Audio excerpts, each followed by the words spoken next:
প্রভাতের আনন্দে জয়গুরু জানি।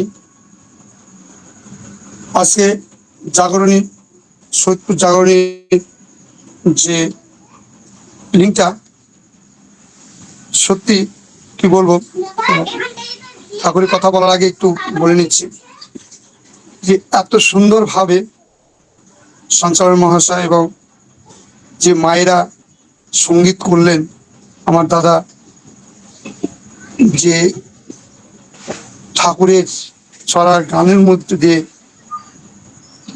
ফুটে তুললেন, অসাধারণ, অপূর্ব।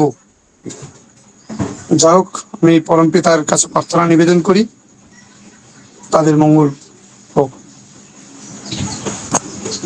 গুরু ব্রহ্মা গুরু বিষ্ণু গুরুদেবী মহেশ্বর গুরুবে পরম ব্রহ্ম তস্মৈ শ্রী গুরুবে নমঃ।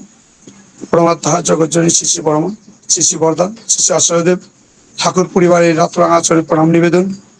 উপস্থিত আমাদের ঋত্বিক দেবতাগণ, উপস্থিত অধ্যক্ষ যাজক, উপস্থিত আমাদের সৎসঙ্গী দাদা মায়েদের সকলকে জানাই প্রভাতের আনন্দে জয়গুরু। আজকে আমার খুব সৌভাগ্য যে এই জাগরণী যে লিঙ্কটা, সেই লিঙ্কে উপস্থিত হইতে পেরে আমি ভাগ্যবান বলে মনে হচ্ছে। আমি বলার চাইতে শুনতে আগে পরেই খুব ভালো।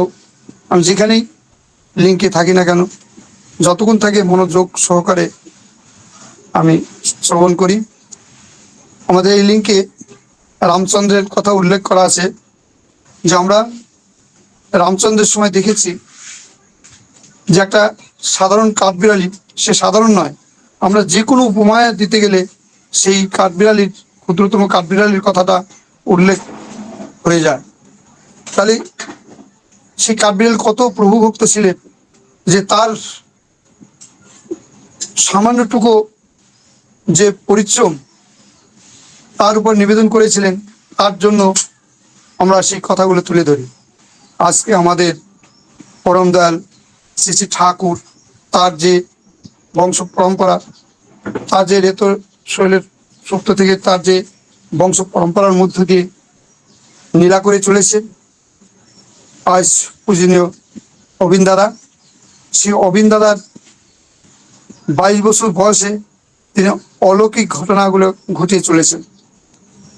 আজকে ডিপি ওয়ার্ক, সেই কাঠবিড়ালির কথা একটাই উল্লেখ, যা আজকে ডিপি ওয়ার্ক, সেই ডিপি ওয়ার্কের কথাটা আমাদের মাথায় রাখতে হবে। আমরাও যেন সেই কাঠবিড়ালির মতো সকলেই ক্ষুদ্র ক্ষুদ্র কাজটুকু করিয়ে তার বৃহত্তম উপহারটুকু আমরা প্রদান করতে পারি।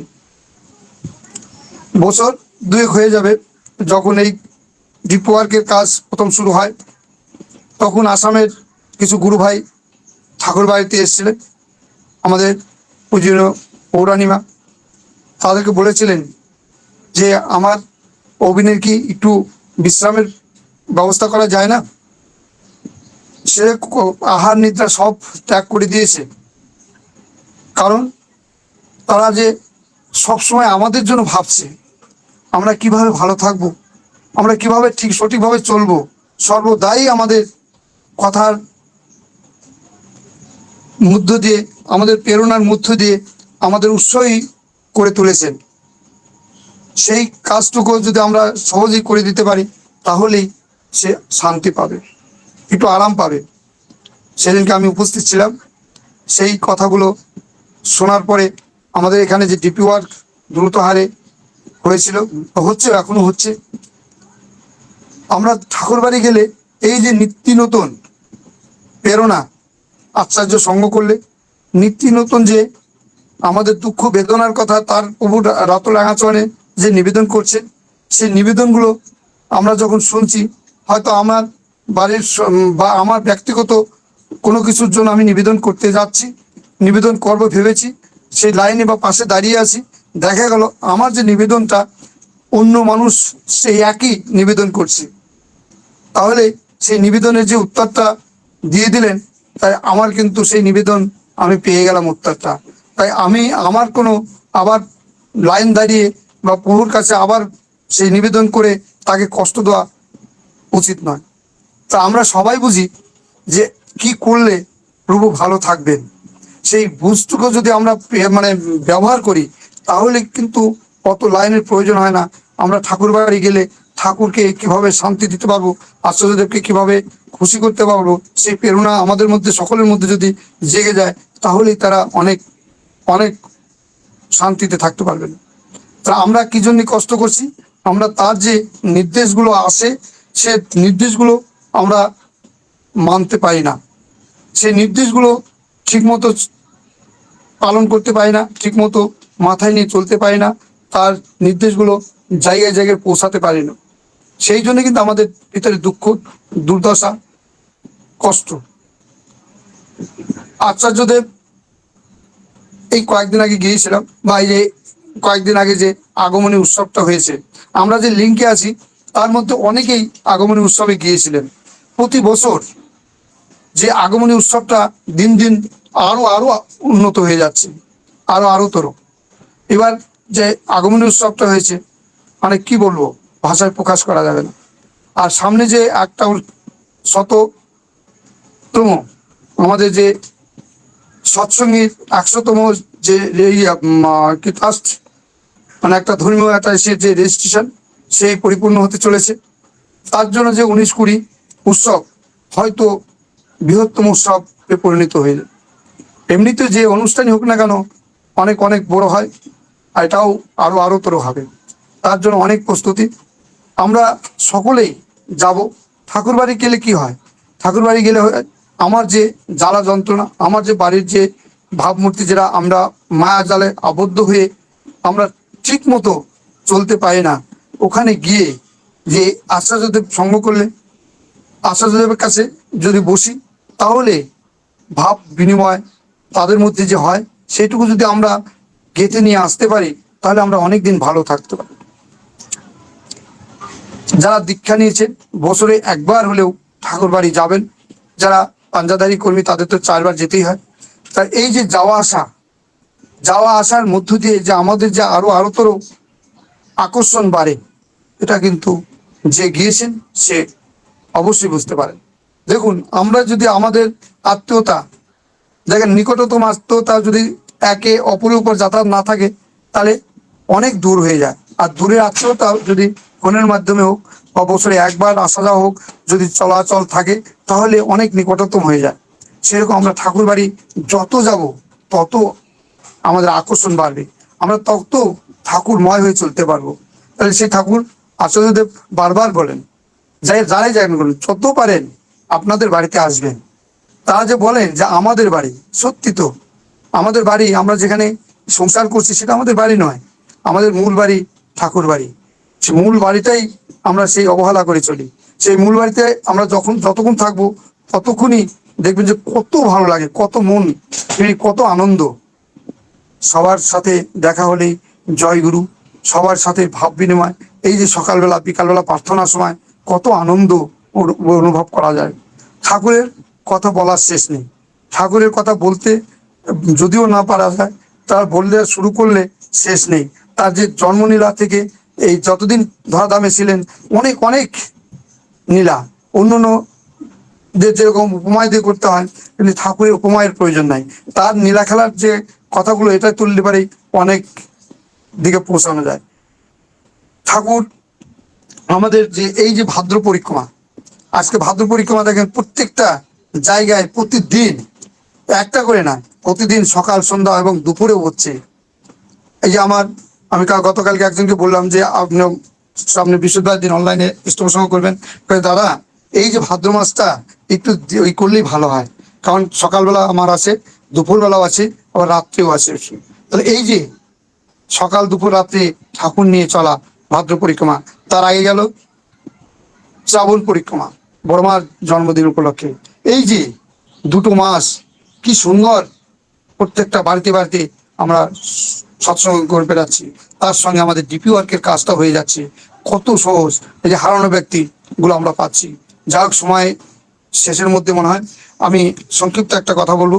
গতকালকে আমরা একটা বাড়িতে সৎসঙ্গে গিয়েছিলাম, প্রতিদিন ও সৎসঙ্গে হয়, একটা বাড়িতে সৎসঙ্গে গিয়েছিলাম, নিজে দেখে এসেছি। এটা মানে নিজে না দেখলে শোনার কথা চাইতে দেখা অনেক মূল্য বেশি। আমি সেই বাড়িতে গিয়ে দেখলাম যে একটা মা, এই কয়েকদিন মোটামুটি 3-4 দিন আগেকার ঘটনা, মা সকাল 10টার দিকে ভোগ দেয়, প্রতিদিনই ভোগ দেয়। সে মা পড়াশোনা জানে না, খুব ভক্তিপতি মা। সেই ঠাকুরের ছবি একটু আসনের উপরে বেশ সুন্দর করে সাজানো আছে। সে ভোগ ভোগ দিয়ে সে নিষ্ঠা সহকারে নাম করছে। নাম করার পরে যখন চোখ খুলেছে তখন দেখেছে স্বয়ং বড় মা, একদম স্বয়ং সেই যেরকম ভাবে শাড়ি পরে সেরকম বসে ইয়ে করে আসেন, সেই রকম ভাবে তার সামনে বসে আসে। তখনই সেই মাটা মা মা মা মা, যেমন বড় মা বলতে পারছে না, মা মা মামা বলছে। তখনই পাশের যে বাড়ির লোকজন আছে, বৌমা টমা আছে, ছুটে এসছে। এসে কি হলো কি হলো মা, বলছে। তারপরে বলছে এই যে বড় মা বড় মা বড় মা। তারপর দেখছে না, ওই যখন এই কথাটা বলছে তখনই ওই যে মাটির দেওয়ালের সাথে আস্তে আস্তে আস্তে আস্তে আস্তে একদম মানে সেটে গেছে। সেটে যাওয়ার পরে এখনো সেই ছবিটা স্পষ্ট, আমরা ছবি উঠে দেখলাম সেই দেওয়াল থেকে, বা সেই দেওয়ালের উপরে সেই বড় মার ছবিটা খুব সুন্দর ভাবে একদম এখনো দেখা যাচ্ছে। কালকে দেখলাম নিজের ইচ্ছেতে। এই যে তার মধ্যে যে ভাবের সৃষ্টি হচ্ছে, সে তার মধ্যে যে মানে শুধু ঠাকুরমা হয়ে চলছে। তাই দেখেন আমরা কতদিন ধরে আমরা ঠাকুর নিয়ে চলছি, আমার প্রায় 42 বছর ধরে ঠাকুরকে ধরেছি, আর তাও কিন্তু আমাদের সৌভাগ্যে এই একটু হয়নি। কালকে দেখে এত সুন্দর লাগলো, আর সেই মায়ের বাড়িতে এত সুন্দর, এত লোকের সমাগম করতে গিয়ে আসছে, আর ছবি উঠে নিয়ে যাচ্ছে। এই যে ভাবটা সে ঠাকুর নিয়ে চলেই বলে হয়েছে। যা হোক, আপনারাও ঠাকুর নিয়ে চলেন, আপনারাও ঠাকুরের কথা মাথায় নিয়ে চলবেন। দেখবেন আমরা সকলেই আপদ বিপদ থেকে রক্ষা পাবো। আমাদের যে যজন যাদন নিষ্ঠৃভৃতি, এটা যে মহাকবচ, এটা যে আমাদের মহামূল্যবান, সেটা আমরা টাকা পয়সা ধন দৌলতে মানে সংগ্রহ করতে পারবো না। শুধু আমরা যদি তার শিক্ষণে সেই নাম ধ্যান করে সেই যজন যাদন নিষ্ঠৃভৃতিগুলি করি, সব কিছুই আমরা পেয়ে যাবো অনায়াসে। সেই জন্যই আমি যারা যারা উপস্থিত আছেন প্রত্যেকেরই মঙ্গল প্রার্থনা করি। যারা শুনতে পাচ্ছেন তারা তো অবশ্যই, যারা শুনতে পাচ্ছেন না তারাও, তাদেরকে আমি মঙ্গল প্রার্থনা করি প্রভুর রাত রাঙাচরণে। সকলে ভালো থাকবেন, সুস্থ থাকবেন। আমি এখানেই কথা বলা শেষ করছি। যদি ভুল ত্রুটি হয় অবশ্যই মার্জনীয় করবেন। জয় গুরু, জয় গুরু, বন্দে পুরুষোত্তম।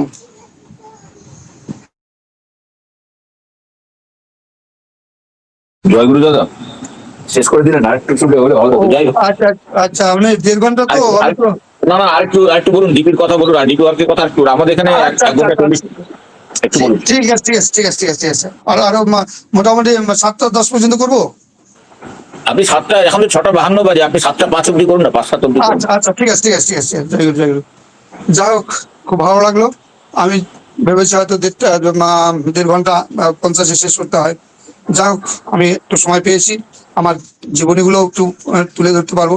এই যে ঠাকুর কি, যে সত্যিকারই ঠাকুর ধরে তার জীবনের ঘটনাগুলো পেয়েছেন, সেই কথাগুলো বলার প্রয়োজন। তা এই যে কিছুদিন আগে আচার্য সঙ্গ করেছিলাম, আচার্যদেবের কাছে নিবেদন করতে গেলে এর আগে বলেছিলেন যে আমাদের জেলা উৎসবের জন্য গিয়েছিলাম আমরা সবাই। তখন বলেছিলেন যে বড় বড় ইষ্টপ্রসঙ্গের লোক থাকবে, বড় বড় বিশাল বিশাল থাকবে, তারা কিন্তু তাদের ওই জীবনে ওই যে মানে বিভিন্ন ধরনের কথাগুলোই তুলে ধরেন। কিন্তু আমি চাই যে যে যতই করুক না কেন, আমার যে ডিপি ওয়ার্কে আমরা যে নিত্য নতুন লোকগুলো পাচ্ছি, আমরা গ্রামে গিয়ে আমরা একটা বাড়িতে গিয়ে কি পাচ্ছি, সেই কথাগুলো যদি তার মধ্য দিয়ে পেয়ে যাই তাহলে কিন্তু খুব ভালো লাগবে। যা হোক, আমার বাড়ির মায়েরা বা আমাদের যে আমাদের সৎসঙ্গে করে বেড়ান মায়েরা ডিপি ওয়ার্ক প্রচন্ড হারে করেছিলেন বা করেন, এখনো করছেন। কোন এক গ্রামে একটা সৎসঙ্গে গিয়েছি, সৎসঙ্গে গিয়ে সৎসঙ্গ চলছে। সৎসঙ্গ করার পর ওই বাড়ি যে প্যান্ডেল বা মাইক দিয়েছেন, ও অনেক দিন আগে আমার যাজনের মধ্যে দিয়ে দীক্ষা হয়েছে, কিন্তু আমারও স্মরণ নেই। যা হোক, তখন বলছে যে অরুণদা আমার বাড়িতে একটু যেতে হবে। আপনার বাড়িতে যাব? কোথায় আপনার বাড়ি? বলছে এই তো, এই যে এই গ্রামেই, এই পাশেই বাড়ি, আপনি সবাই করেন, তারপরে আপনার নিয়ে যাব। আমি দেখলাম যে অনেকদিন আগে নিয়েছে, আমার মনে পড়ে গেছে। তা মায়েদেরও বললাম যে ঠিক আছে, সৎসঙ্গ হয়ে গেল। সৎসঙ্গ হওয়ার পরে অন্য যে ভান্ডারার ব্যবস্থা করেছে, যে মায়েরা সবাই গ্রামের মানুষ ভান্ডারার প্রসাদ গ্রহণ করুন, আমরা একটু ঘুরে আসি। যা হোক, ডিপি ওয়ার্কের কাজের জন্য মায়েরা আমার সঙ্গে গেলেন। গিয়ে ওই মায়ের বাড়িতে, ওই দাদার বাড়িতে গিয়ে দেখলাম বিশাল বাড়ি, টাকা পয়সা ধন দৌলত সবকিছু আছে। বাড়ির ঢোকার মুহূর্তেই দেখি যে একটা ঠাকুরের ছবি প্যারাক দিয়ে মানে কাটা দিয়ে সেটে রেখেছে। তখন ওই আমার মায়েরা মানে বাড়িতে বাড়িতে গিয়ে এত চোখা হয়ে গেছে না, যে বাড়িতে ঢুকলে বাড়ি বুঝতে পারছে যে এই বাড়ির পরিস্থিতিটা কি। যাই হোক, ওই বাড়ির মাকে ডাকছে, মা এদিকে আসেন, যে এরকম ব্যাপার, এরকম তো করতে নেই। হ্যাঁ, যাই হোক, আপনার আসনটা কোথায়, ঠাকুরের আসন কোথায়, আপনার মানে ঠাকুর ঘর কোথায়? তখন ওই বাড়ির মাটা, মানে পয়সা হলে যা হয়, মানে সেই জায়গাটা দেখা যায় না, আমার আসন ভালো আছে, আমার আসন ইয়ে আছে, আর এরাও নাসার বান্দা, একটু দেখেন না, দেখেন না, আমরা একটু প্রণাম করব। না, আমি ঠাকুরকে ভালোবাসি, দেখেন না ঠাকুরের যে আমি টানিয়ে রেখেছি, আমি সকালবেলা প্রণাম করে বেরোই, আবার আসি প্রণাম করি, সকাল সন্ধ্যা সব সময় করি, অসুবিধার কিছু নেই। কিন্তু ঠাকুর ঘরে ঠাকুর নাই, এই কথা মোটামুটি মানে নাই বলেই নিয়ে যাচ্ছে না হয়তো। তারপরে মায়েরা তো নাচরবান্দা, যা কোনো মা একটু ব্যারিকেড দিয়ে আছে, মানে গেটের কাছে ঠাকুর ঘরের এখানে ঢুকতে দিচ্ছে না, এরকম ভাব। যা কোনো মা হাত একটু টানিয়ে ভিতরে ঢুকিয়েছে, ঢুকে যা দিয়েছে ঠাকুর নেই। তারপর বলছে, কি মা, আপনি ঠাকুর ওইরকম ভাবে টানিয়ে রেখেছেন, আর ঘরে অনেক অনেক ঠাকুর আছে, আর আমাদের দিন দিনের মালিক নেই। যাই হোক, মানে বলছে, না না, আমি ঠাকুর বুঝি, এরকম বাজে মানে করছে। তারপরে নিজেদেরই ঠাকুর আছে, সেটগুলো আছে, যা হোক, বলছে কাঠটা দেন, বা এরকম ভাবে আমি একটা সিংহাসন, একটা ঢোপ দিয়ে বসিয়ে একটু করি। আর মানে বসানোর কোনোই করছে না। আর যে দাদাটা সাথে আমার দেখা হয়েছে, দাদাটা বলছে আমার বাড়িতে অবশ্যই যাবেন, ওই দাদাটা আগে থেকে সংকেত দিয়েছে যে দাদা, আমার বাড়িতে গিয়ে কিন্তু ঠাকুর অবশ্যই বসাবেন। ঠাকুরের কথা বলেছি, বাড়ির সেই কি ডিপার্কের কথা বলেছি ইষ্টমের সঙ্গে, সেই কথাটা ওর কারেন্ট যাওয়ার পরে বলছে অবশ্যই বসিয়ে দেবেন। তাই সেই মায়েরা এই সব কিছু সংগ্রহ করে, ওই মা তো দিচ্ছেই না, যাই হোক আমার মায়েরাই সব সংগ্রহ করে ঠাকুর বসাইছে, বসানোর ব্যবস্থা করেছে। তারপরে ওই মাটা দেখা যাচ্ছে যে ওই শুদ্ধ শাড়ি পরে সব কিছু পরে, মানে একদম বসতেই দেবে না, বসার জায়গা দিচ্ছে না, এরকম দূর দূর ভাব। তারপরে সেই মাটা একাই সবকিছু বসে, সেই ধূপকাঠি ধূপের ব্যবস্থা করে সেই মাটা বসে পরেতে সব নিয়ম কানুন জেনে মাটা পরেতে কত খুশি। মানে এই যে হারিয়ে যাওয়া মানুষগুলো, এই যে তার মধ্যে যে এই ভাবটা উদয় হয়েছে, এখন ইষ্টভীতি করছে, তার বাড়িতে সৎসঙ্গ হচ্ছে, এই আশেপাশে হলে পারে যাচ্ছে, দীক্ষা করাচ্ছে, এই মধ্য দিয়ে কিন্তু আমরা পাচ্ছি। এইরকম নজিরবিহীন ঘটনা ঠাকুর বাড়ি গেলে পাওয়া যায়। এই হারিয়ে যাওয়া কি মানুষগুলো আমরা মানে কুড়ে কুড়ে পাচ্ছি, এটা কিন্তু পরম পাওয়া। এই জন্য আমাদের ডিপি ওয়ার্ক, আপনারা অবশ্যই ডিপি ওয়ার্কে যাবেন। ডিপি ওয়ার্ক করলে আমরা নিত্য নতুন মানুষ পাবো, যে মানুষগুলো হারিয়ে গেছে, অনেক দিন আগে দীক্ষা নিয়েছে, আর দীক্ষার ইষ্টবিধিগুলো কোথায় পাঠাবে? আগে তো পোস্ট অফিসের মাধ্যমে পাঠাতো, লোকে মুখে শুনেছে, আর পোস্ট অফিসের মাধ্যমে পাঠানো হয় না। তা সেই জন্য কোথায় পাঠাবে, কিভাবে পাঠাবে, তারা আজও জানে না। সেই যদি খুঁজে খুঁজে এই নামের লিস্টগুলো নিয়ে নিয়ে সেই বাড়িতেগুলো যাওয়া যায়, তাহলে এবারে মানে কিছু কিছু বাড়িতে আছে দেখা মুহূর্তে হাওয়া করে কান্না করছে, যে আমরা এই আমাদের গুরু ভাই কোথায় পাবো, কোথায় গিয়ে কার সাথে পরিচয় করে মানে তার সঙ্গে সঙ্গ করব, সেটুকু আমরা পাইনি। সেই 20 বছর আগে দীক্ষা নিয়েছি, আজকাল ছোট ছোট বাচ্চাগুলো দীক্ষা নিয়ে কত উন্নত মানের হয়ে চলছে, আমরা কোনো সংগ্রহ করতে পারছি না, মানে সেই সঙ্গ করতে পারছি না। এরকম হারিয়ে যাওয়া ব্যক্তিগুলো আমরা খুঁজে খুঁজে পাচ্ছি। সেরকম ভাবে আপনারাও যাবেন, দেখবেন এই হারিয়ে যাওয়া ব্যক্তিগুলোর মধ্যে কত প্রেরণা, কত ভালোবাসা পাচ্ছি। তাই সেই ভালোবাসার মধ্য দিয়ে আমরা সেই ঠাকুর বাড়ি আমরা পৌঁছে দিতে পারছি। যে আমার জীবনের একটা ঘটনা বলছি, হয়তো আপনারা শুনেছেন। আমার বাড়িতে, আমার বাড়ির 3 বিঘার পর বাড়ি, আমার বাড়ি বিশাল উঠান, বিশাল উঠান, 1-1.5 হাজার লোক অনায়াসে মানে বসা যাবে। প্রতি বছর আমার বাড়িতে মানে উৎসব, ব্লক উৎসবটা আমার বাড়িতে হতো আগে, মানে আজ থেকে 20 বছর আগেকার কথা বলছি, 20-25 বছর আগে। তাই উৎসবটা হতো, হওয়ার পরে মানে আগে তো মন্দিরে গিয়ে অনুষ্ঠানের একটা দিলে পারে যে উৎসব হবে, সবাই চলে আসতো। যখন ঠাকুর বাড়ির পারমিশন শুরু হলো, যে কোনো উৎসব করতে গেলে আগে ঠাকুর বাড়ির একটা ফর্মে করে তারপরে অনুমোদন নিতে হয়। সেই বছর আমাদের প্রথম শুরু। যা হোক, আমি ঠাকুর বাড়ি যাব এই উদ্দেশ্যে করে আমাদের উৎসবের একটা দিন বসে করা হয়েছে মন্দিরের সাথে, মানে আলাপ আলোচনা করেই। যা হোক, যে পারমিশন একটা ফর্ম, 2 ঋত্বিকে সই লাগে, একটা ফর্ম পূরণ করার পর একটা ঋত্বিকে সই হয়েছে, আর একটা ঋত্বিকে সই করে ঠাকুর বাড়ি যাব। যেদিনকে যাব সেদিনকে ভোর 3টার সময় আমার বাড়ি থেকে প্রায় 26 কিলোমিটার দূরে এক ঋত্বিক, তার বাড়িতে যাব, সই করব। তাই ওই দিনকে রাত্রে আমি দেওঘরের উদ্দেশ্যে রওনা দেবো ঠাকুর বাড়ি।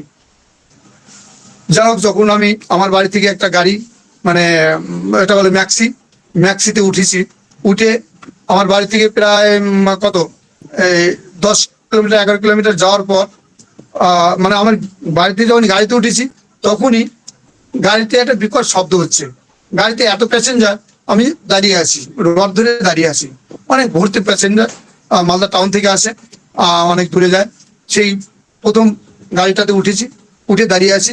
আমি যখন উঠেছি একটু যাওয়ার পরেই কন্ট্রাক্টরকে বলছি, দাদা আপনার গাড়িতে যে একটা বিকট শব্দ হচ্ছে, আর একটু চেক আপ করলে পারি মনে হয় যে ভালো হতো।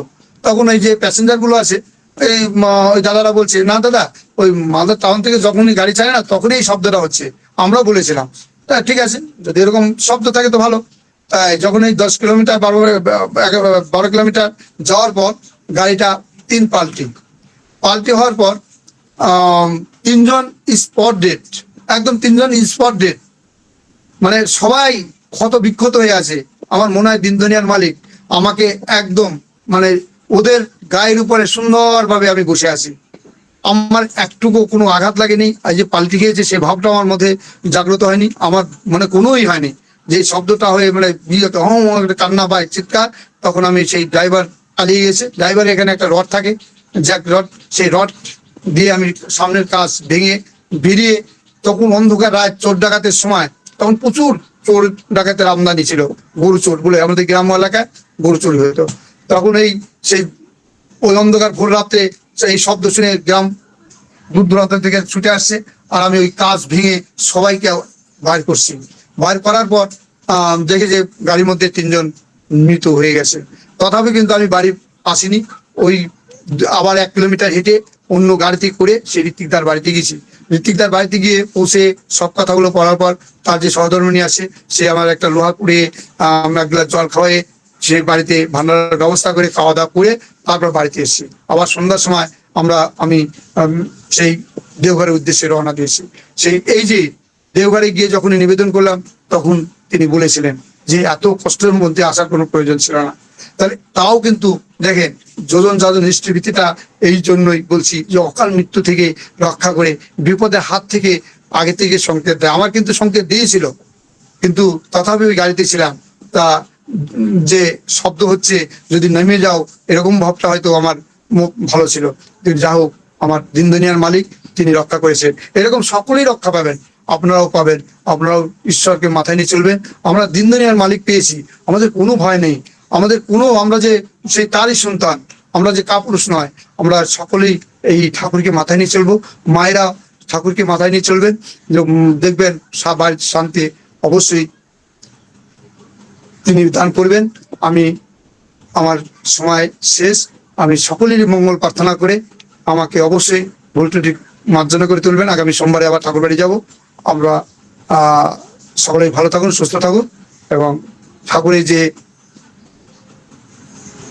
জন্মদিন সামনে অবশ্যই সব জায়গাতেই পালন করবেন, এই প্রার্থনা নিবেদন করে আমি এখানে শেষ করছি। জয় গুরু, বন্দে পুরুষোত্তম। জয় গুরু দাদা। জয় বাঁচা